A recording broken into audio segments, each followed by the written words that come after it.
Ela voltou em casa para pegar o notebook, mas ouviu a voz da madrasta em seu quarto com seu noivo. Ela não fez nada, apenas esperou o momento certo e, no meio de um jantar em família, ela ligou a TV da sala e o que apareceu na tela fez o mundo deles desabar. Luana sempre suspeitou que as paredes daquela casa guardavam segredos, mas nunca poderia ter imaginado que o maior deles estaria escondido em seu próprio quarto, esperando por um retorno inesperado para se revelar. Se não fosse por um maldito notebook esquecido, ela talvez ainda estivesse vivendo a mentira confortável que chamava de felicidade. Aquela manhã de segunda-feira havia começado como tantas outras, com o sol preguiçoso de outono derramando-se pela janela e o cheiro de café fresco subindo as escadas. A noite anterior fora um sonho. A casa, normalmente um refúgio de silêncio, ainda vibrava com a energia de uma celebração íntima. Haviam comemorado o noivado de Luana com Caio. Seu pai, Henrique, com aquele sorriso contido que ela conhecia tão bem, mas genuinamente feliz, ergueu um brinde à felicidade do casal. Sua madrasta, Patrícia, a envolveu em um abraço caloroso, que na época pareceu a mais pura expressão de afeto. Até mesmo sua meia-irmã mais nova, Bianca, normalmente absorta em seu universo adolescente, havia participado da alegria geral. A família estava reunida e, pela primeira vez em muito tempo, Luana sentiu que todas as peças de sua vida se encaixavam com uma perfeição quase divina. Na manhã seguinte, a rotina retomou seu curso implacável, varrendo os vestígios da festa. Bianca saiu apressada para a escola, resmungando sobre uma prova de matemática. Henrique, sempre o primeiro a deixar a casa, despediu-se com um beijo na testa da filha, recomendando a prudência de sempre no trânsito. Luana saiu logo em seguida, a cabeça já fervilhando com os planos para uma reunião decisiva no escritório. Deixou Caio dormindo, envolto nos lençóis de sua cama, a imagem serena da paz e do amor seguro. Ele merecia o descanso. A festa, embora pequena, tinha se estendido noite adentro. "Te vejo mais tarde, meu amor." Ela sussurrou, fechando a porta do quarto com um cuidado quase reverente, como se guardasse um tesouro. O trânsito da cidade a engoliu. Ligou o rádio, cantarolando uma música qualquer, a mente já focada nos gráficos e planilhas que precisava apresentar. Foi no meio de um congestionamento, a uns 20 minutos de casa, que o pânico a atingiu. Um calafrio súbito, gelado, percorreu sua espinha. O notebook. Ele estava sobre a escrivaninha de seu quarto, contendo toda a apresentação que ela passou a semana inteira preparando. Sem aquele aparelho, a reunião seria um desastre completo. Frustrada, Luana fez um retorno proibido, ignorando a buzina raivosa de um motorista que a xingou pela janela. A urgência era maior que qualquer regra de trânsito. Precisava apenas de 5 minutos. Entrar, pegar o computador e sair. Ninguém sequer notaria sua passagem. Seu pai estava no trabalho, Bianca na escola. Patrícia, sua madrasta, costumava passar as manhãs em seu ateliê de cerâmica, uma pequena edícula nos fundos do jardim. E Caio? Bem, Caio estaria dormindo o sono dos justos. Ela estacionou de qualquer jeito, a chave já na mão, o coração martelando contra as costelas. A casa estava imersa no silêncio que ela esperava. Subiu as escadas de 2 em 2 degraus, impulsionada pela adrenalina da corrida contra o tempo. Foi ao chegar ao topo no corredor que levava ao seu quarto que algo a paralisou. Não foi um som alto, mas um murmúrio, quase um sussurro que se infiltrou no silêncio. Risadas.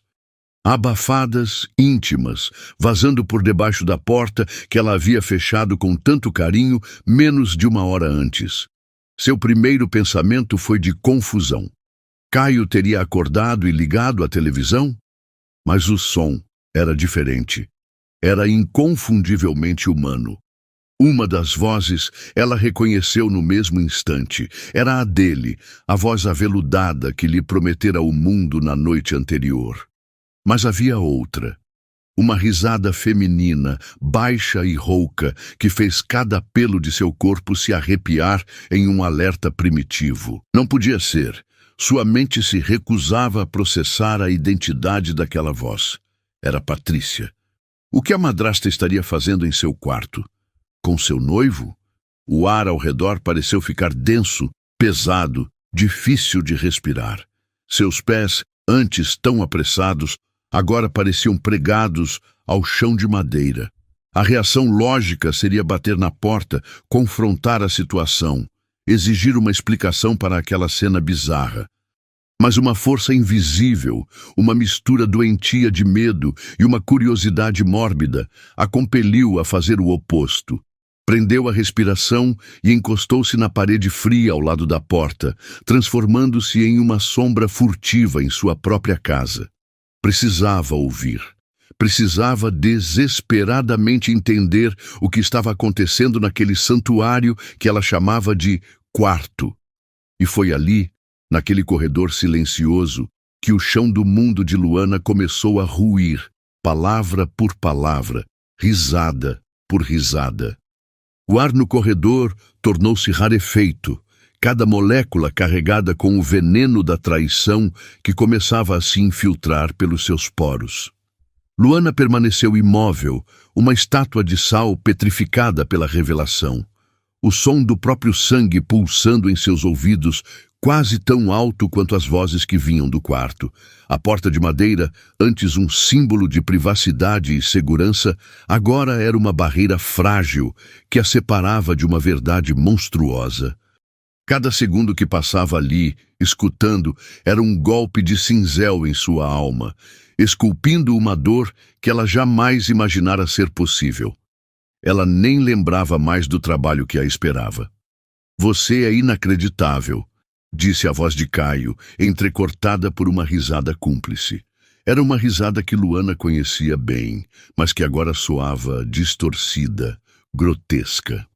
"Achei que você não viria hoje." A resposta de Patrícia veio em um tom sedutor e conspiratório, uma melodia macabra que fez o estômago de Luana se contrair. "E perder a chance de te ver. Henrique saiu cedo, a pequena Bianca está na escola e a bobinha... Ah, a bobinha da Luana já foi trabalhar, toda orgulhosa da sua vidinha perfeita. Bobinha." A palavra ecoou na mente de Luana, ricocheteando como uma bala. Era assim que eles a viam. A noiva, a enteada, a tola que lhes proporcionava o palco perfeito para sua farsa. As pernas de Luana fraquejaram e ela teve que se apoiar com mais força na parede para não deslizar até o chão. As lágrimas começaram a queimar seus olhos, mas ela as engoliu. Chorar era um luxo que não podia se permitir. Não agora. Agora, ela era apenas ouvidos. "Ela não desconfia de nada, não é?"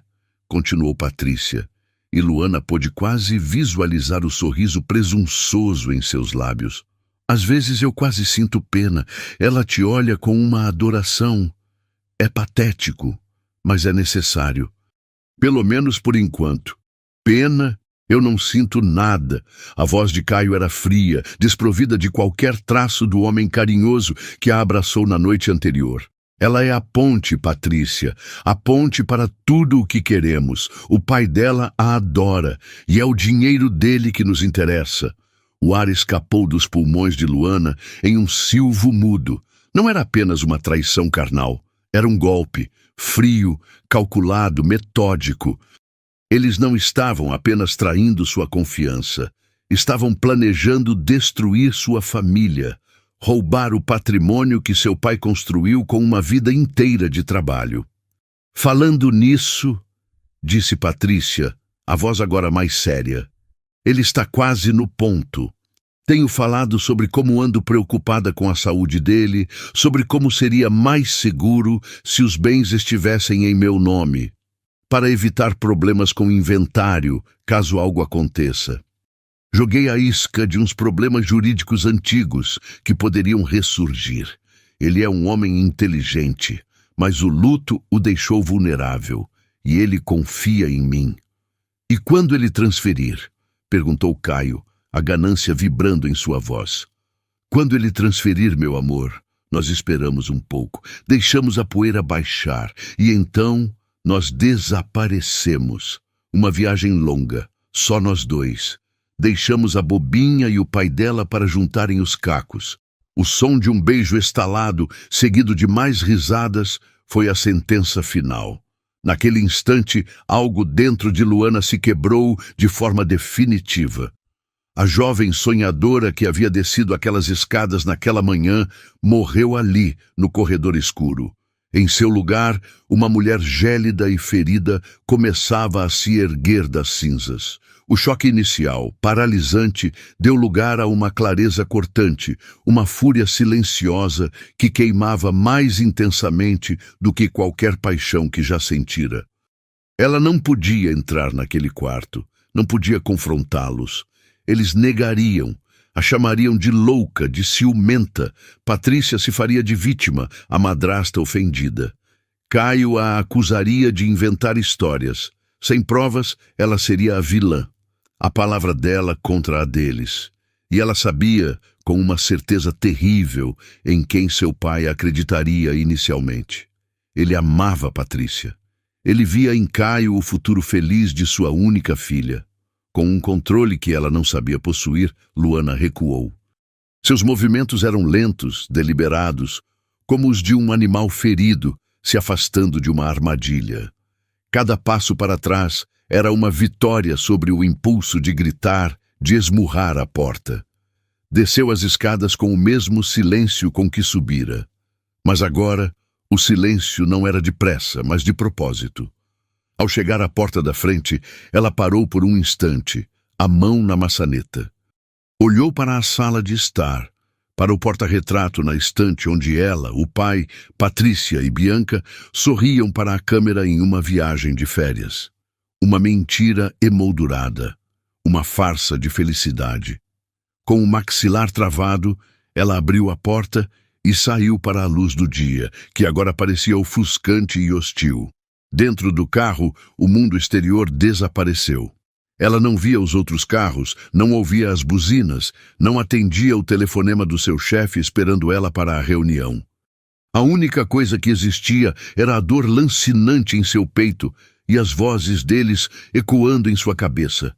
Bobinha, patético, a ponte. As lágrimas que ela segurou com tanta força finalmente vieram, não como um rio de tristeza, mas como torrentes de raiva e humilhação. Ela chorou convulsivamente, o corpo sacudindo, o som de seus soluços abafado pelo espaço confinado do veículo. Chorou pela perda do amor, pela traição da família, pela inocência roubada. Mas em meio ao caos da dor, uma nova resolução começou a tomar forma. Eles a subestimaram. Acharam que ela era fraca, ingênua. Viam-na como um peão em seu jogo sujo. Mas eles não conheciam a força que vinha do sangue de seu pai, a resiliência que ela herdara de sua falecida mãe. Eles haviam acendido um fogo dentro dela, e esse fogo não a consumiria. Iria forjá-la.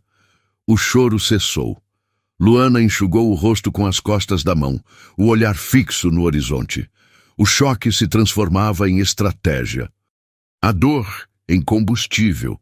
Ela não era mais uma vítima paralisada no corredor. Era uma herdeira inteligente, traída, mas não derrotada. Pegou o celular, as mãos ainda tremendo levemente, mas os dedos firmes. Ignorou as chamadas perdidas do escritório.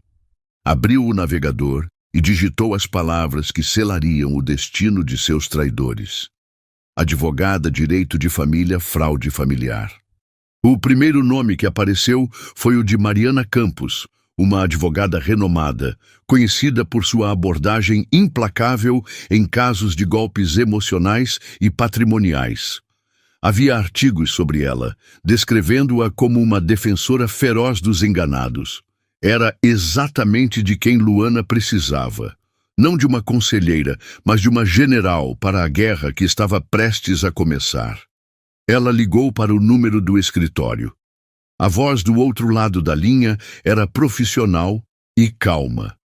Escritório de Advocacia Mariana Campos, bom dia. Luana respirou fundo, a voz saindo mais firme do que esperava. Meu nome é Luana. Eu preciso agendar uma consulta urgente com a doutora Campos. É um assunto de extrema gravidade. Ela não era mais a bobinha. Ela era a mulher que voltou para casa para pegar um notebook, mas que, em vez disso, encontrou seu propósito. A caça havia começado. O escritório da doutora. Mariana Campos era um oásis de ordem e sobriedade, em meio ao caos que se instalara na vida de Luana. Localizado em um prédio comercial imponente no centro da cidade, o ambiente era decorado com tons neutros, madeira escura e obras de arte abstrata que transmitiam uma sensação de poder e controle. Era o oposto exato do turbilhão que a consumia por dentro. Luana sentou-se em uma poltrona de couro macio, as mãos crispadas sobre a bolsa, sentindo-se deslocada e vulnerável, apesar da fachada de calma que se esforçava para manter. Mariana Campos entrou na sala minutos depois. Era uma mulher de seus 50 anos, com cabelos grisalhos cortados em um estilo elegante e olhos de uma inteligência penetrante que pareciam ver através das aparências. Ela não sorriu. Em vez disso, ofereceu um aceno de cabeça conciso e sentou-se à sua frente, projetando uma aura de competência, que era ao mesmo tempo intimidante e reconfortante. Senhorita Luana, disse ela, a voz calma e modulada. Minha secretária disse que era um assunto urgente e marcou essa reunião extra. Sou toda ouvidos. Diante daquela presença imponente, a barragem de controle de Luana ameaçou ceder. As palavras que ensaiou no carro pareciam inadequadas, infantis. Ela respirou fundo, forçando-se a encontrar o fio da narrativa. Começou a falar, a voz inicialmente trêmula, mas ganhando força à medida que revivia a traição. Contou sobre o noivado, a felicidade da noite anterior, o notebook esquecido, a volta para casa. Ao descrever o que ouvira através da porta, sua voz não vacilou. Ela relatou a conversa fria e calculista entre Caio e Patrícia com uma precisão cirúrgica, repetindo as palavras que haviam sido marcadas a ferro em sua memória. Bobinha, patético, a ponte, quando ele transferir, nós desaparecemos. Mariana ouviu em silêncio absoluto, o olhar fixo em Luana, sem interrompê-la uma única vez. Ela não demonstrou choque ou pena, apenas uma concentração intensa, como um mestre de xadrez analisando um tabuleiro complexo. Quando Luana terminou, o silêncio na sala era pesado, denso com a sordidez da história.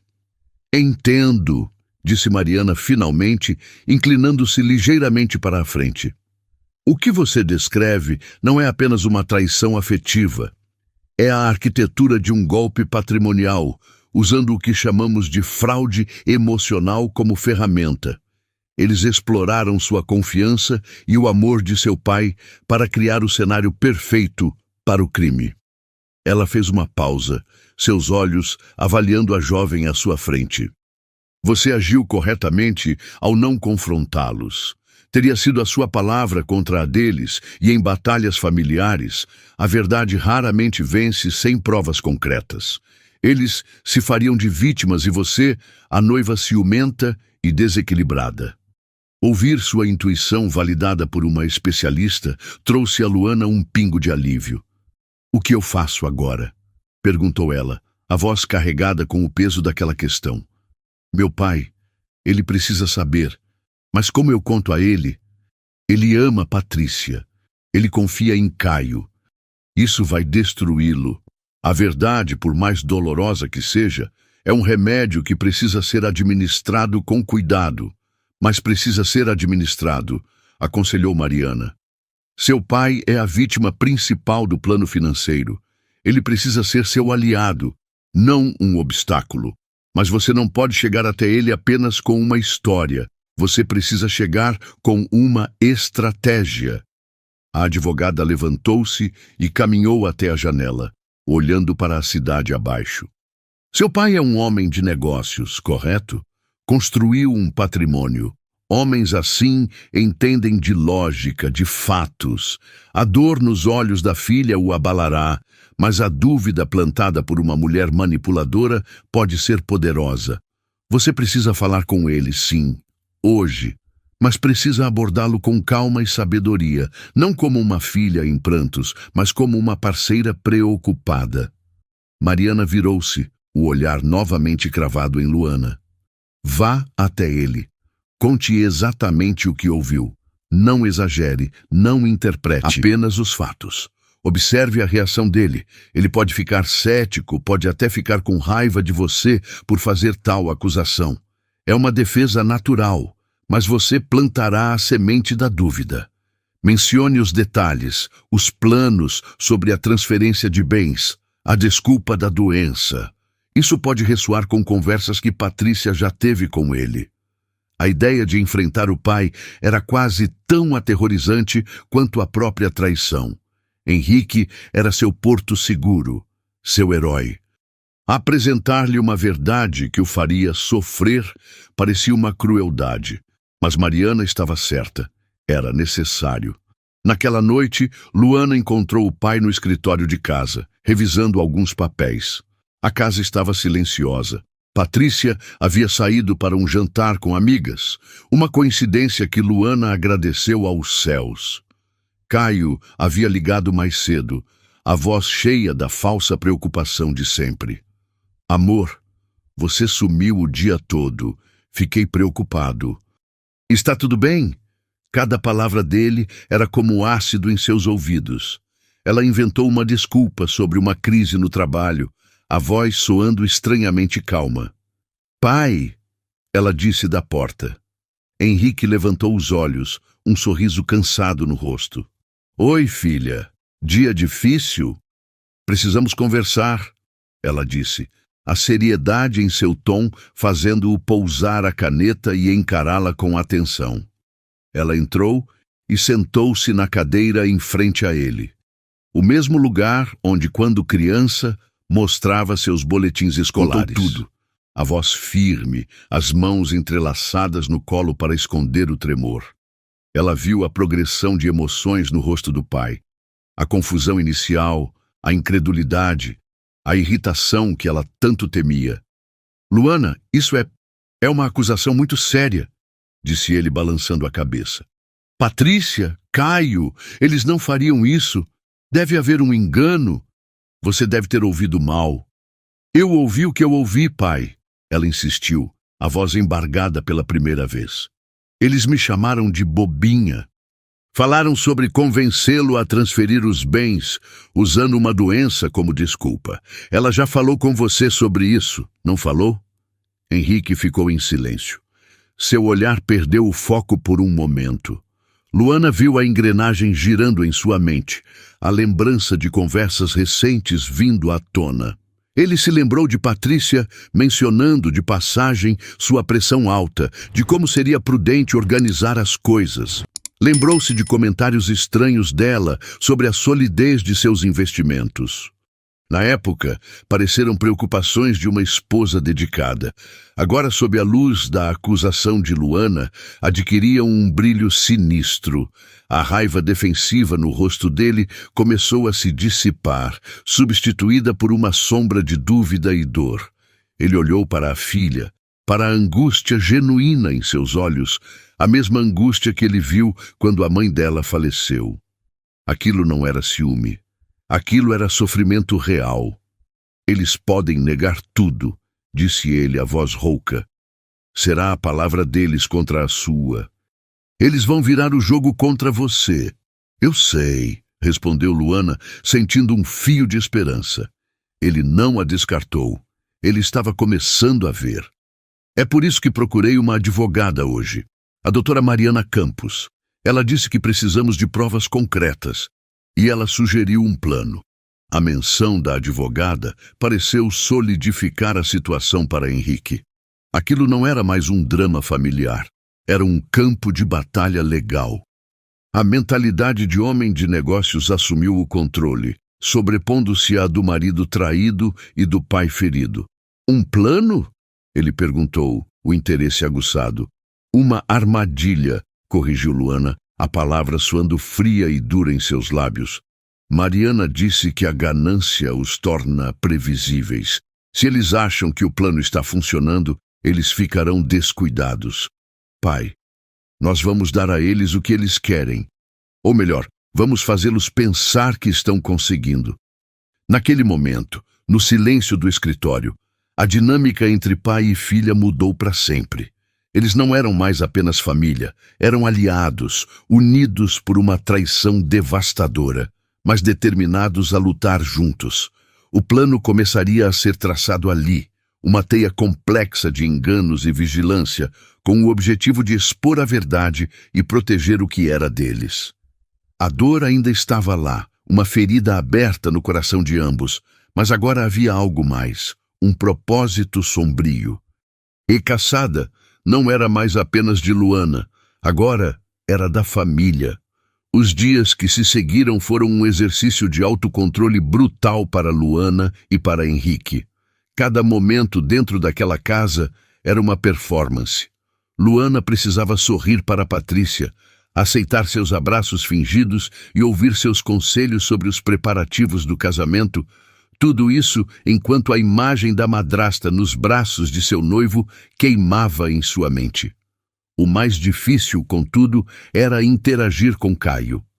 Ele a procurava com uma ternura fabricada, beijava-a com lábios que haviam tocado os de sua madrasta e falava sobre o futuro deles, um futuro que ele planejava construir sobre as ruínas da vida dela. Cada gesto de afeto era uma facada, e Luana tinha que recebê-la com um sorriso, fingindo a mesma adoração que eles tanto desprezavam. Era um veneno que ela tomava em pequenas doses diárias, e a única coisa que a impedia de desmoronar era a promessa da retribuição.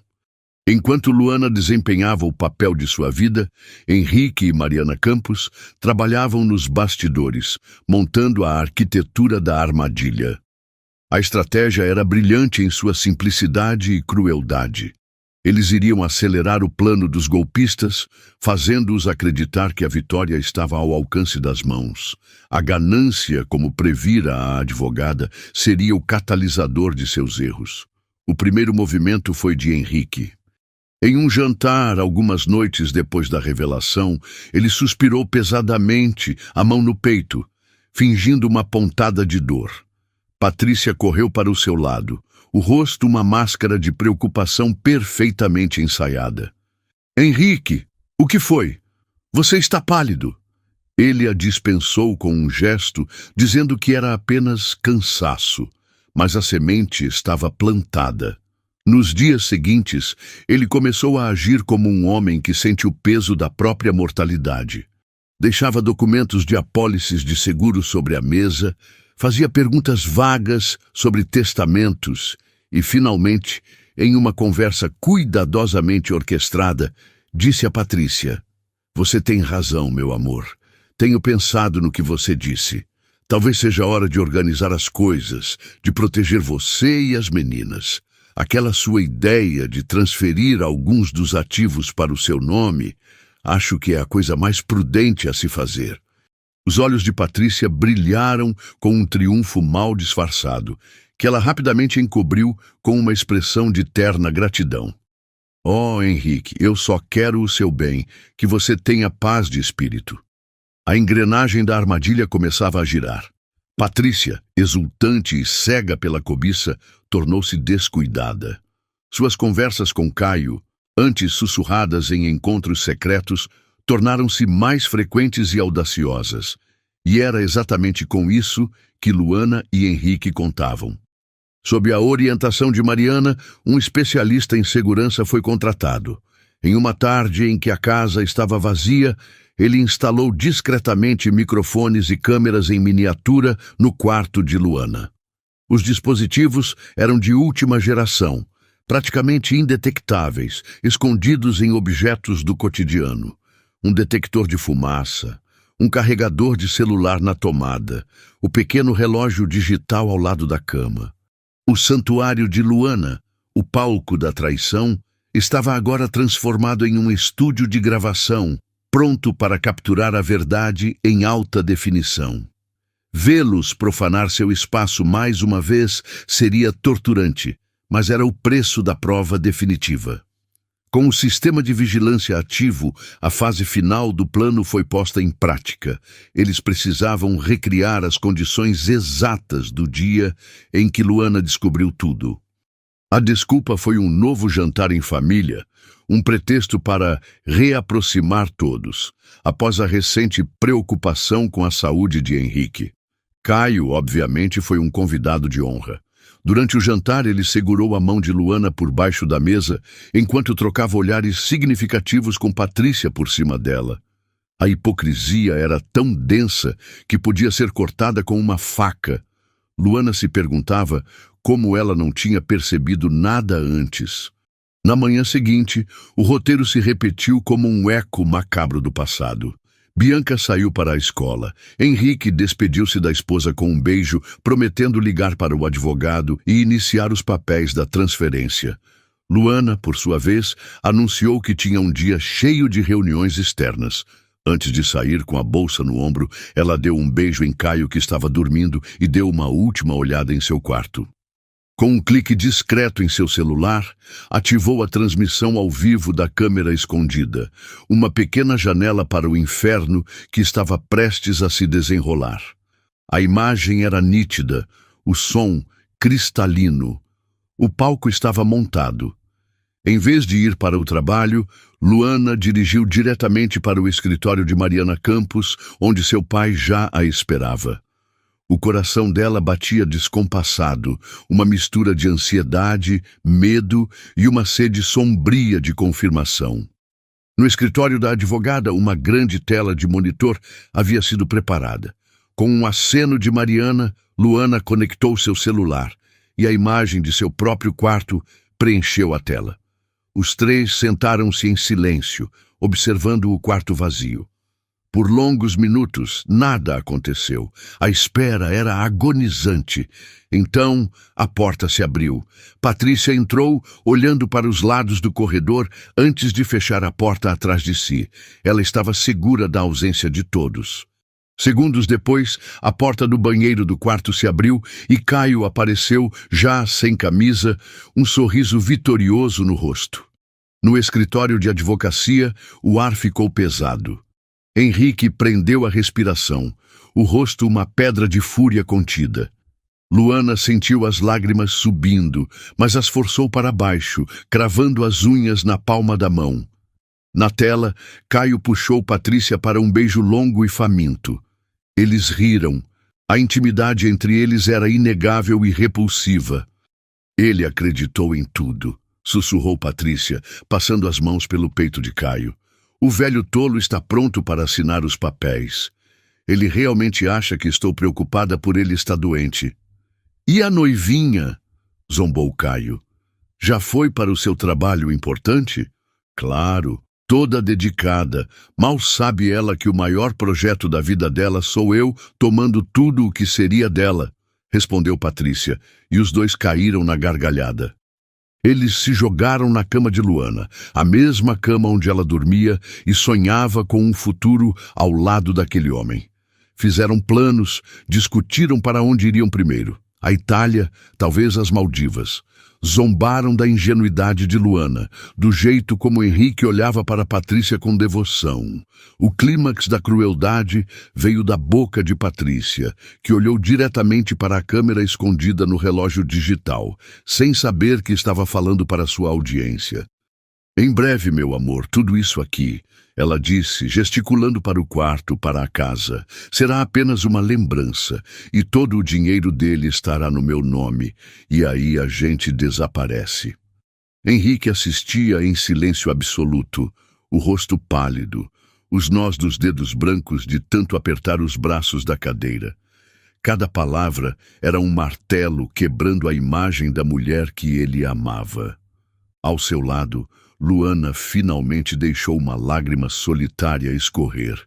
Não era uma lágrima de tristeza, mas de luto. O luto pelo pai que ela conhecia, pelo amor que ela sentia, por uma vida que agora estava irrevogavelmente morta. Mariana Campos, com a calma de uma cirurgiã em meio a uma operação complexa, simplesmente disse: "Temos o que precisávamos, e muito mais." Ela fez um sinal para sua assistente, que salvou a gravação em múltiplos dispositivos seguros. A prova não era mais uma suspeita. Era um fato, gravado, irrefutável e devastador. Agora não havia mais dúvida. O golpe era real, e a cortina estava prestes a cair sobre os atores. Com a gravação em mãos, uma arma digital fria e irrefutável, o tempo pareceu se distorcer. Para Luana e Henrique, as 48 horas seguintes foram as mais longas de suas vidas. Eles se moviam pela casa como fantasmas, assombrados pela verdade que carregavam, enquanto Patrícia flutuava em uma bolha de triunfo arrogante. A cortesia forçada, os sorrisos trocados, tudo se tornou parte de um grande teatro do absurdo, onde apenas 2 atores sabiam que o ato final seria uma tragédia. Mariana Campos, a diretora dessa peça sombria, cuidou de todos os detalhes jurídicos. A transferência de bens foi preparada, mas era uma miragem legal. Documentos foram redigidos, e-mails foram trocados com o banco, tudo para criar um rastro de papel que parecesse autêntico.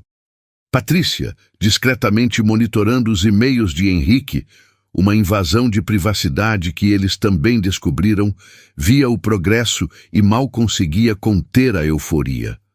Ela se tornou mais carinhosa com Henrique, mais atenciosa, uma performance de esposa devotada que agora parecia grotescamente cômica. O dia da confrontação chegou. Henrique, com uma calma gélida que assustou até mesmo Luana, anunciou no café da manhã que naquela noite haveria um jantar especial. "Para comemorar", ele disse olhando para Patrícia, "para comemorar que finalmente estou colocando minha casa em ordem, cuidando do nosso futuro." Patrícia sorriu, um brilho de pura ganância em seus olhos. "Oh, querido, não precisava, mas é maravilhoso." Caio, que estava presente, trocou um olhar rápido e vitorioso com a amante. Ele apertou a mão de Luana. "Seu pai é um grande homem, meu amor, sempre pensando na família." Luana sentiu o estômago revirar, mas forçou um sorriso. A náusea era sua companheira constante. A noite caiu, e a sala de jantar foi arrumada com um cuidado meticuloso. Velas foram acesas, a melhor louça foi posta à mesa. Era uma atmosfera de celebração, mas por baixo da superfície a tensão era elétrica. Bianca, a filha adolescente, tinha ido para a casa da avó. Caio, Luana e Patrícia desceram juntos, animados, conversando em voz alta. Os 2 traíras já se sentiam os donos da situação. Henrique os recebeu com uma cortesia impecável, servindo uma rodada de vinho. Eles brindaram. "A família", disse Henrique erguendo a taça, o olhar passando lentamente de Patrícia para Caio. Havia algo em seus olhos, uma intensidade predatória que eles, cegos pela arrogância, não perceberam. O jantar transcorreu em uma névoa de conversas banais. Falaram sobre o tempo, sobre a economia, sobre os planos para a lua de mel de Luana e Caio. Cada palavra era uma mentira, cada sorriso, uma máscara. Luana mal tocou na comida, sentindo-se como uma espectadora na primeira fila de sua própria execução pública. Ela olhava para os 2, o homem que amava e a mulher que a criou como filha, e via apenas estranhos, monstros vestidos com peles familiares. Finalmente, quando o prato principal foi retirado e antes que a sobremesa fosse servida, Henrique levantou-se. Ele não disse nada. Apenas caminhou até a grande televisão de tela plana que dominava a parede da sala de estar, adjacente à sala de jantar. Com o controle remoto na mão, ele a ligou. A tela, antes escura, ganhou vida. Não com um programa de televisão ou um filme, mas com a imagem nítida do quarto de Luana. O silêncio na sala foi instantâneo, quebrado apenas pelo som fraco do ar-condicionado. Patrícia e Caio olharam para a tela, a confusão inicial em seus rostos rapidamente se transformando em um horror crescente. A imagem era inconfundível. A câmera, posicionada do relógio digital, capturava a cama, a porta, o ambiente que eles conheciam tão bem. E então eles se viram. O vídeo começou a rodar. O beijo faminto, as risadas, a zombaria, a voz de Patrícia, amplificada pelos alto-falantes da sala, ecoou cristalina e condenatória. O velho tolo está pronto para assinar os papéis. A risada de Caio, debochada. E a noivinha? O sangue sumiu do rosto de Patrícia. Sua boca se abriu, mas nenhum som saiu. Ela parecia uma estátua de cera derretendo sob um calor invisível. Caio deu um salto, a cadeira arrastando ruidosamente no chão, o instinto de fugir estampado em seu rosto pálido. Sente-se. A voz de Henrique cortou o ar, não alta, mas com um peso de autoridade que fez Caio congelar e obedecer, desabando de volta na cadeira. Na tela, a cena continuava, implacável. A conversa sobre a Itália, as Maldivas. E então, a frase final de Patrícia, a confissão completa de seu plano. Em breve, tudo estará no meu nome. E aí a gente desaparece. O vídeo terminou, deixando a imagem congelada dos dois amantes sorrindo, uma imagem eterna de sua traição. O silêncio que se seguiu foi a coisa mais pesada que Luana já experimentara.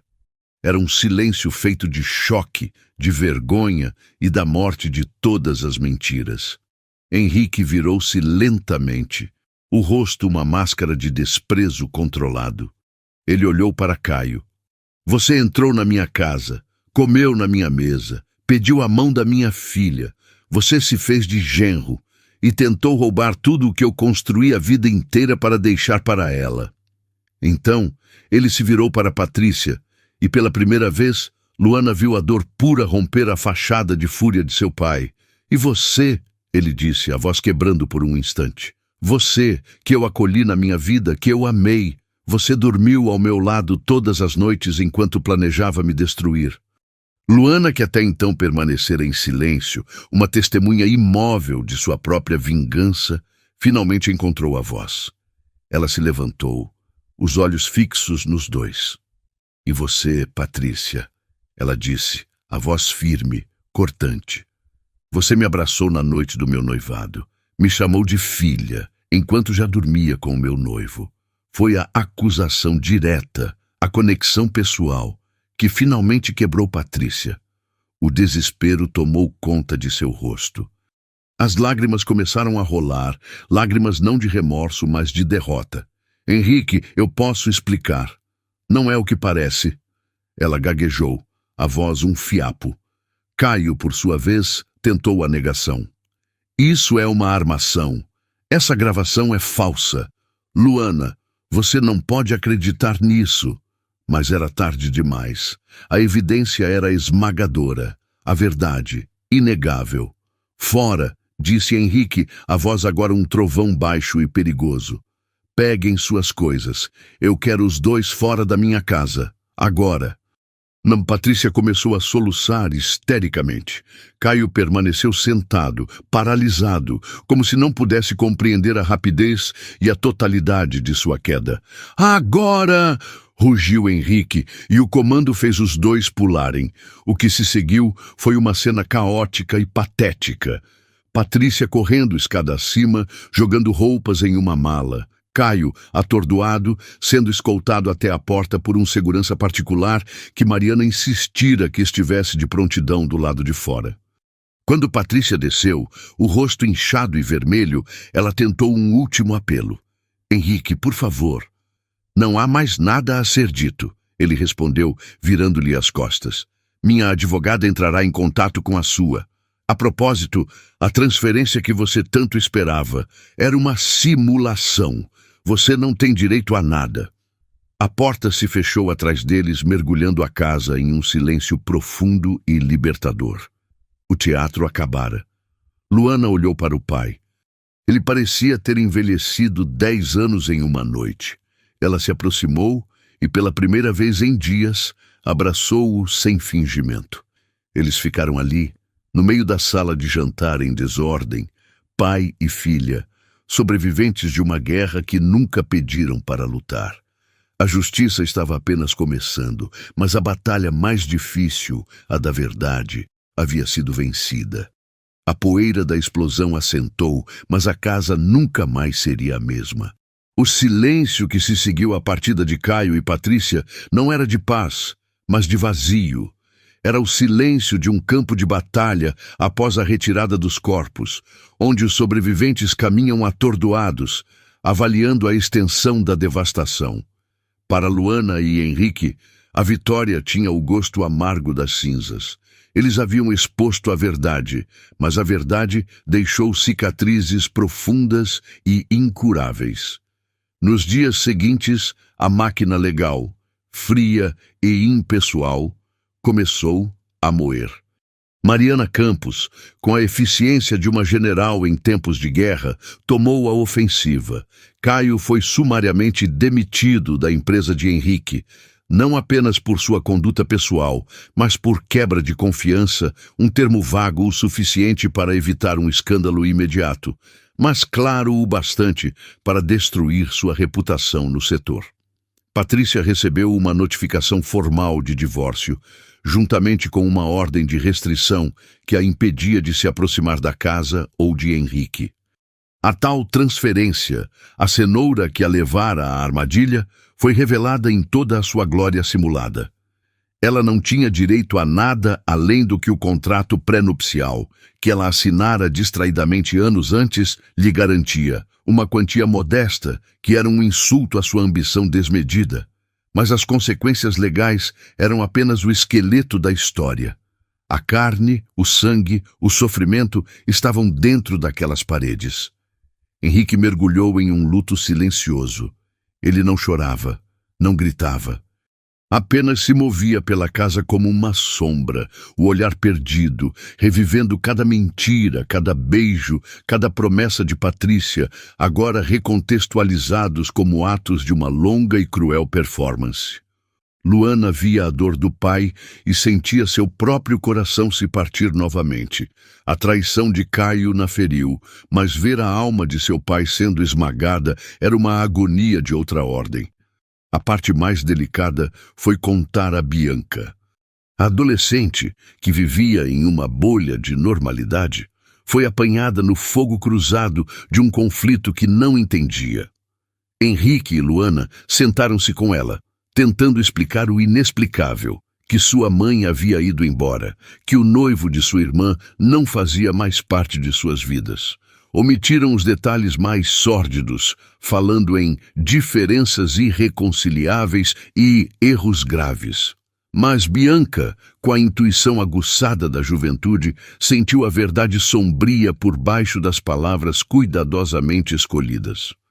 Ela se fechou, confusa e magoada, dividida entre a lealdade à mãe e a família que lhe restara.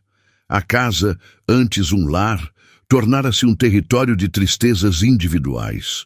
Foi Mariana Campos quem sugeriu o próximo passo, uma jogada ousada que ia além da esfera legal. A melhor maneira de se proteger de futuras calúnias é controlar a narrativa, disse ela em uma reunião. Eles vão tentar se pintar como vítimas. A melhor defesa é um ataque bem documentado. Com a autorização de vocês, podemos usar este caso, anonimizando os detalhes mais íntimos, como um estudo de caso sobre fraude emocional e patrimonial. Isso não apenas os neutraliza, mas transforma a dor de vocês em um aviso para outros. Luana, inicialmente hesitante, viu a sabedoria na proposta. Ela não queria que sua dor se tornasse um espetáculo público, mas a ideia de transformar sua humilhação em uma arma para proteger outras pessoas ressoou com a nova força que descobriu dentro de si. Ela concordou. Henrique, querendo apenas que a justiça fosse feita, deu seu consentimento. A história, cuidadosamente redigida por uma assessoria de imprensa contratada por Mariana, foi divulgada em veículos de comunicação especializados em direito e finanças. Não mencionava nomes, mas os detalhes eram precisos. O golpe da transferência por doença, a traição do noivo com a madrasta, a gravação que selou o destino dos golpistas. A história viralizou. Tornou-se um símbolo da traição moderna, um conto de advertência sobre os perigos que podem se esconder dentro da própria família. Caio e Patrícia, embora não nomeados, tornaram-se párias. Boatos começaram a circular em seus círculos sociais. As peças se encaixaram, eles desapareceram, engolidos pela vergonha e pelo ostracismo. Para Luana, a exposição da história foi o ponto de virada. Ela se recusou a ser definida pela traição que sofrera. A bobinha que eles zombaram estava morta e enterrada. Em seu lugar, uma mulher resiliente e pragmática emergiu. Ela mergulhou no trabalho, mas não da mesma forma que antes. Assumiu a direção do setor de projetos sociais da empresa do pai, um braço da companhia que Henrique sempre considerou secundário. Luana o revitalizou. Começou a criar programas de apoio a mulheres, focando em independência financeira e emocional. Ela começou a dar palestras. A primeira foi para um pequeno grupo em uma ONG. Falou com uma honestidade crua sobre como a dependência emocional pode cegar, sobre a importância de construir uma identidade própria, para além dos relacionamentos. Sua história, mesmo contada de forma velada, era poderosa. Ela não era uma vítima, era uma sobrevivente que transformou suas cicatrizes em um mapa para os outros. O tempo, esse curandeiro lento e imperfeito, começou a fazer seu trabalho. 1 ano se passou. A casa, aos poucos, perdeu o ar de mausoléu. As risadas de Bianca voltaram a ecoar pelos corredores. Henrique, com o apoio constante de Luana e a amizade profissional de Mariana, começou a redescobrir a vida. A relação entre o empresário ferido e a advogada implacável floresceu em algo inesperado. Começou com jantares para discutir o caso, evoluiu para conversas sobre a vida, sobre perdas e recomeços. Eles encontraram um no outro um porto seguro, uma parceria construída não na ilusão da perfeição, mas na solidez da compreensão mútua. Henrique estava aprendendo a sorrir novamente, e Luana encontrou a paz. Uma paz que não vinha da ausência de dor, mas da aceitação dela. Um dia, em um evento de caridade que organizara, um arquiteto que trabalhava como voluntário no projeto se aproximou dela. Ele não a olhou com pena ou admiração exagerada, mas com um interesse genuíno e calmo. Conversaram por horas.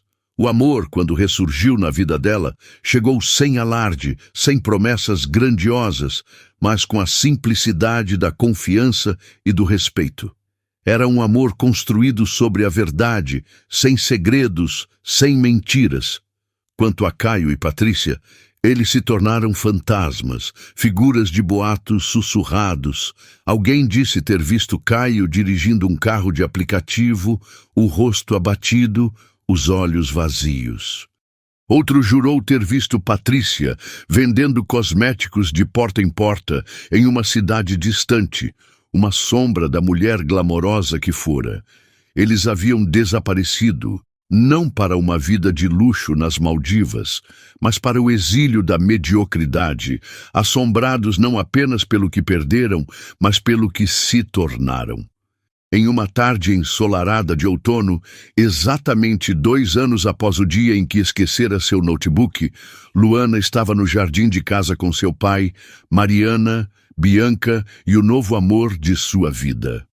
Eles riam. Uma cena de felicidade doméstica genuína e arduamente conquistada. Luana olhou para o céu azul e pensou que, às vezes, é preciso que o mundo desabe para que se possa reconstruí-lo sobre uma fundação mais forte. Ela havia voltado para casa para pegar um objeto, mas no fim encontrara a si mesma. E essa era uma herança que ninguém jamais poderia lhe roubar. E aqui, chegamos ao final desta jornada intensa de traição, dor e, finalmente, de superação. Histórias como a de Luana nos lembram que, mesmo nas cinzas da maior decepção, podemos encontrar a força para nos reerguermos mais sábios e resilientes. Se você se emocionou e se envolveu com essa história tanto quanto eu ao contá-la, por favor, deixe o seu like neste vídeo. O seu gostei é um grande incentivo e me mostra que estamos no caminho certo. E se você ainda não faz parte da nossa comunidade, inscreva-se no canal. Ao se inscrever, você não perde nenhuma das nossas próximas histórias e me ajuda imensamente a continuar trazendo conteúdos como este, feitos com muita dedicação para vocês. Muito obrigado pela sua companhia e até a próxima história.